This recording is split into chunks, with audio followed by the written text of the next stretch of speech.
Prime Minister Anwar Ibrahim reiterated his reminder for authorities today. He also announced details on the Sara aid and Rama cash aid for this year. Meanwhile, a PKR leader has hit back at Akmal Saleh over his remarks during the Umno Youth Special Convention. Stay tuned for all this and more. Prime Minister Anwar Ibrahim delivered a special New Year's announcement this morning. Let's take a look at some of the things he said. Prime Minister Anwar Ibrahim has reminded enforcement authorities not to overstep boundaries in the process of executing their duties. This comes amidst growing concerns over alleged misconduct. Even though he had informed the authorities earlier, Anwar said the warning had to be repeated. Suatu yang diperingatkan kepada badan-badan penguasa, PDRM, SPRM, LHDN, agensi sempadan, harus juga mengingat, sementara kita harus bertindak tegas dan keras menentang penjenayah dan perasuah, kita harus hormat jalur hukum dan kita juga harus lebih bertanggungjawab, mematuhi peraturan dan jangan melanggar peraturan itu. Itu peringatan yang telah saya sampaikan dan perlu diulang. Previously, various quarters had doubled down on their calls for the establishment of the Independent Police Complaints and Misconduct Commission, or IPCMC, saying the current police oversight body is ineffective. The push for the IPCMC garnered significant traction in the wake of several incidents, including the police's fatal shooting of 3 suspects in Malacca. Anwar also revealed that the government will be tabling a bill to limit the PM's term. Prime Minister Anwar Ibrahim said a bill to limit a Prime Minister's tenure to 2 terms will be tabled in Parliament sometime this year. In a special New Year's announcement today, Anwar revealed that this will be among 4 reforms to be enacted this year. Kedua, semua orang ada had tempohnya. KSN tak boleh sampai 10 tahun. Bukan KSN tapi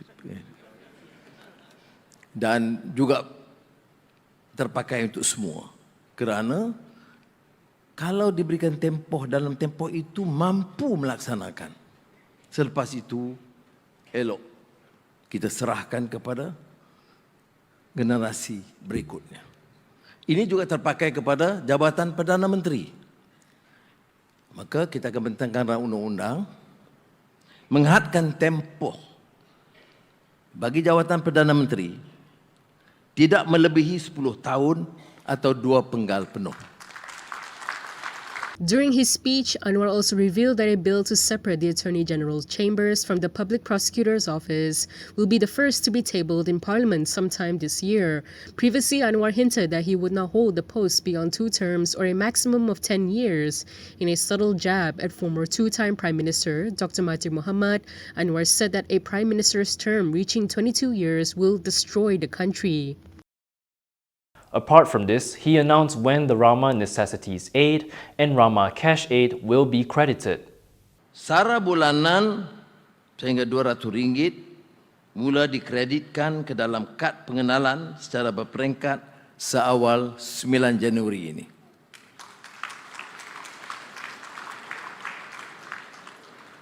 Bayaran STR fasa 1 sehingga RM500 akan dikreditkan bermula 20 Januari ini. Sara tahun ini untuk semua rakyat yang RM100 ini, kepada 22 juta rakyat Malaysia 18 tahun ke atas, kita kreditkan pada 9 Februari 2026. Ini dengan maksud persiapan Ramadan Karim, kullu am wa antum bi khair, dan juga untuk sambutan tahun baru Cina. From now on, you can also listen to KiniNews on Spotify and Apple Podcasts. Scan the QR code on the screen to follow us. Moving on to the recently concluded Umno Youth Special Convention, a PKR leader has hit out at Akmal's remarks during the convention. Selangor PKR Election Director Dr Sathia Prakash Nadarajan has criticized remarks by Umno Youth Chief Dr Akmal Saleh, who recently called for Umno to withdraw its support for the coalition government. In a statement, he says such statements are not only emotionally driven but clearly exploit Islam and Malay issues purely for political mileage without considering the long-term impact on harmony. He added that the narrative attempting to portray the country as being betrayed is a form of fear-based politics that is baseless and irresponsible. Sathia stressed that Islam's position as the religion of the Federation, as well as the special rights of Malays and Bumiputra, remain fully protected under the current administration and that there is no real threat to either. He said the use of religion as a political tool only serves to further divide society rather than unite it, adding that politicizing religion for narrow interests runs contrary to the values of justice and wisdom. According to Sathia, the public is far more concerned about pressing issues such as the cost of living, job opportunities, and the future of the younger generation than political posturing. He also warned that a reckless withdrawal of support from the government would undermine investor confidence and slow the economic recovery efforts currently underway. Akmal had earlier urged UMNO to leave the coalition government and take on the role of opposition in a bid to revitalize the party. He also claimed that UMNO's so-called red lines had been crossed by certain parties within the unity government, particularly the DAP. Meanwhile, several PAS leaders have voiced support for Akmal's efforts to revive PAS-UMNO cooperation. Several PAS leaders have signaled interest in reviving Muafakat Nasional following Umno Youth's special convention on the party's direction within the unity government on Saturday, as well as remarks by its chief Akmal Saleh. In a Facebook post, PAS Youth Chief Afnan Hamimi Taib Azamuddin praised Akmal's efforts to revive PAS-UMNO cooperation. He said politics should unite rather than divide, adding that the Ummah would be stronger if it remained united. PAS Information Chief Ahmad Fadli Shari and Arau MP Shaidan Kasim also shared posts expressing enthusiasm over the prospect of a renewed Muafakat Nasional. Commenting on the situation, Sunway University political scientist Wong Chin Huat said that if PAS were to secure both Perikatan Nasional and Muafakat Nasional, it will gain sure win seats, while UMNO would be left to contest against Bersatu. This, he noted, assumes a pact between UMNO and Pakatan Harapan. In such a scenario, Bersatu would have to compete against both UMNO and Harapan. Wong said PAS would emerge as the clear winner, potentially securing 25 to 30% of parliamentary seats in Peninsular Malaysia and guaranteeing itself a role in the next government, likely as a key driver. While Bersatu as the weakest player may have little choice, Wong questioned why UMNO would agree to such an arrangement. According to him, playing second fiddle to PAS would undermine UMNO's long-standing ambition to regain Malay political dominance. In contrast, he said remaining with Harapan offers UMNO a chance to overtake the coalition in seat numbers if it can wrest enough seats from PAS and Bersatu. If you like the stories we produce, consider supporting us by subscribing to Malaysia Kini. Click the link in the description below or scan the QR code on your screen to subscribe.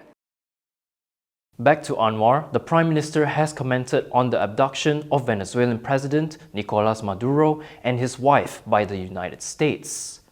Prime Minister Anwar Ibrahim has called on the U.S. to release Venezuelan President Nicolas Maduro and his wife. In a statement yesterday, Anwar said their capture by the U.S. military was of unusual scope and nature.